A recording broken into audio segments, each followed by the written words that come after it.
唔係喎兄弟，你屋企收埋咗間男人快樂屋，居然話俾我知？呢度就係你260平方嘅意式輕車大平層啦。首先入嚟睇下你個玄關先，一入嚟就即刻見到你施展嘅燈光魔法啦。你首先睇一下兩邊嘅一個燈帶嘅設計先，裏邊嘅光線咧係透過3次嘅折射，先至可以嚟到兩旁嘅圓弧造型裏邊嘅原理咧，同 Tesla 嘅 Model Y 咧係一樣嘅。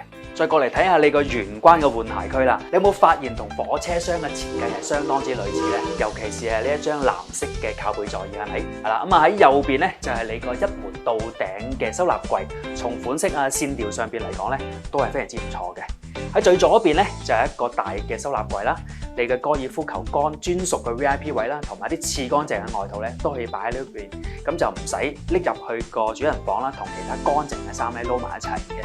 而喺右邊呢度咧，呢個鞋櫃係做咗唔同高度嘅層板嘅，你啲平底鞋啊、波鞋啊、高踭鞋啊都可以揾到一個最適合嘅擺放嘅位置。而喺最右邊呢一個開放格咧，就真係最啱擺你啲靚靚手袋啦。咁啊，尤其是喺燈光嘅映照之下，就好似你當其時喺專賣店見到佢一樣咁靚嘅。而喺最左邊呢度咧，就做咗塊全身鏡啦。咁你喺出門嘅時候，你係可以好方便咁整理下衣裝，你成個動線咧係非常之就手嘅。我哋再嚟睇下兒童房啦，小朋友係會成長嘅，衣櫃啊同埋浴室套廁嘅入口咧就可以擺喺房間嘅出邊。咁尤其是個衣櫃咧，你可以做低20 cm 咧，方便佢自己學識掛衫嘅。而浴室套廁咧，平時就阿仔咧可以用嚟做套廁啦。咁假如爺爺嫲嫲過嚟嘅話，佢又可以變身做客廁。嗱，休息區嗰部分咧，整體就以藍色海洋風嚟去打造啦。阿仔住喺呢度嘅話咧，就好似日日都同陽光玩遊戲咁開心嘅。我中意同陽光玩遊戲。再過嚟睇下你嘅客廳部分咧，呢個就係你7米乘7米嘅大方廳啦。哇，係咪好舒服咧？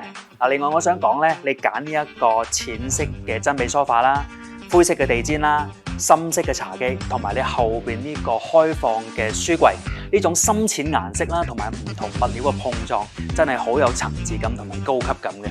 我哋再過嚟睇埋你個餐廳啦，你呢一個中西合璧嘅餐廳設計咧，簡直就係一絕啊！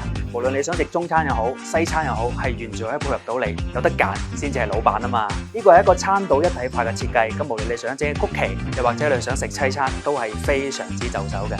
右邊咧靠牆嘅位置就做咗啲嵌入式嘅蒸焗爐啦，中間就係擺放咗你最中意個咖啡機，右邊咧就係擺滿晒靚酒嘅酒櫃，仲有一個嵌入式嘅雪櫃添，完全配合到你早啡晚酒嘅個人喜好啊！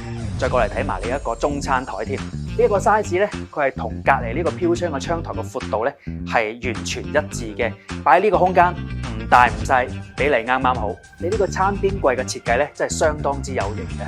金屬嘅邊框，再加埋內嵌式嘅燈光設計，令到呢個餐邊櫃咧真係非常之有藝術感嘅。就算你擺個紙巾上去咧，佢都會變藝術品嘅。Nice。再過嚟睇下你嘅中廚嗰部分，究竟點樣令到煮飯都變成一種享受咧？過嚟睇下你個備餐區，正好咧就係對住出邊嘅窗景，咁啊採光又好，景觀又靚，就算你叫佢煮多2個餸啊，都唔會炸型啦，係咪？再過嚟睇下你嘅生活露台啦，做咗個風窗嘅設計，呢度咧就做咗個嵌入式嘅洗烘套裝，上邊就做咗個智能嘅晾衣杆，咁即使啊落雨啊，你都唔使趕翻屋企收衫嘅。有雷暴，落雨好收衫啦！再過嚟睇下你收埋嘅男人快樂屋啦，哇！你呢個地方咧真係太絕啦！嗱，一個人飲酒就驚悶啦，一班人飲酒就驚嘈喎。就算你老婆唔俾你出去飲酒，你都可以約翻3、5知己上呢度劈翻杯。即使你細聲講、大聲笑，都冇人投訴你，真係太爽啦！再過嚟睇埋你呢個最正嘅主人套房，哇！主人房、套廁、酒櫃、寫字台、king size 嘅大床，仲有大衣帽間，哇！多功能室嚟嘅添，真係太誇張啦！你係咪將5星級酒店嘅總裁套房搬咗翻嚟啊？仲有呢度有一塊魔鏡添。會唔會自動檢測到你前一晚靜靜雞偷食咗宵夜嘅咧？再過嚟睇埋你個套廁啊！哇！你呢一個套廁浴室咧，空間同埋美觀性咧都係冇得頂嘅，同5星級酒店咧有得揮。雙星盤嘅設計，空間足夠大，鏡櫃上邊仲做咗個智能化嘅系統，咁可以睇到天氣啦。咁一路梳洗咧，一路聽下歌咧都係得嘅，亦都有獨立嘅貴妃缸啦，同埋企缸，咁可以令到你盡情享受每日最放鬆嘅時刻。仲有呢一個透明嘅坐廁空間。一個人嘅時候咧就有格調啦，兩個人嘅時候咧就會有情調喎。咁就睇下你自己覺得尷唔尷尬啦。